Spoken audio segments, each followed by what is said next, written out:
Are you reading this? Please acknowledge. Do you copy? We copy. Go ahead. Thank God. Listen, do you see that disc in front of you? The one that says Command and Conquer? Yeah.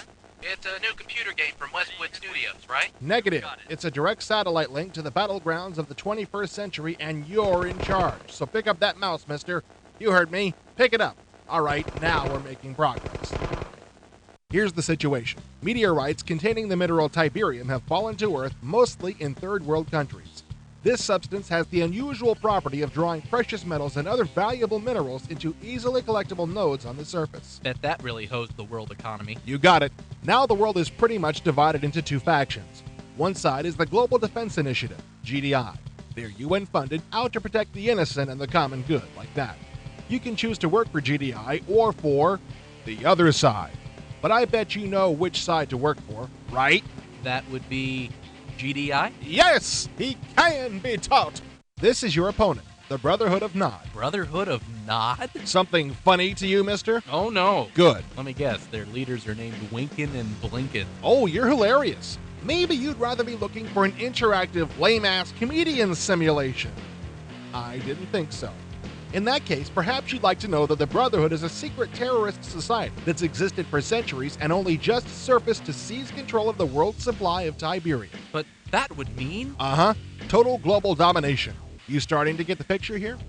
Okay, what do I do? You'll be assigned a series of missions. Briefings come in different flavors, from all video to computer graphics simulations. Then you'll be shown a 3D studio rendered animation pertaining to the upcoming mission. Then you jump to this overhead view of the battlefield. You're in complete command. These are professional soldiers, and they don't say boo unless you tell them to. How do I tell them what to do? Simple. Click on a unit to select it. You can also click and drag a lasso around several units to select them at once. Then point to where you want them to go. The cursor changes to show the context of your action based on what you're pointing at.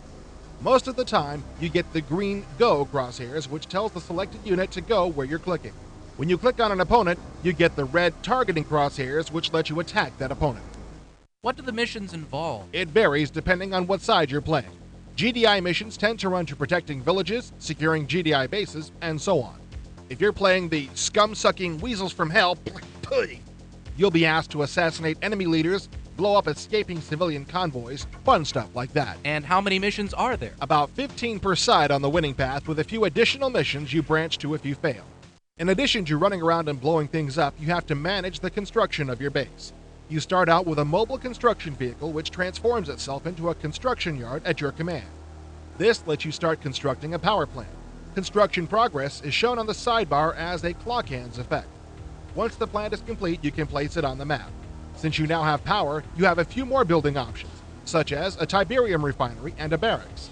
These let you build a harvester to gather more tiberium and infantry units.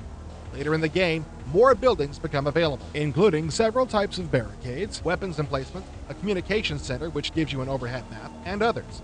Now you go on and give her a try, then come and tell me what you think. Well? I like the interface. It's nice and easy to use, and I especially like being able to select as many units as there are on screen.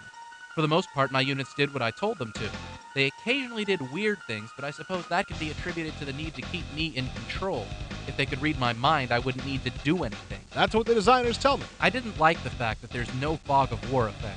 Basically, once you've uncovered part of the map, you can always see what's happening there. But this wasn't enough of a problem to stop people from buying thousands of copies of Warcraft, and it doesn't really hurt CNC.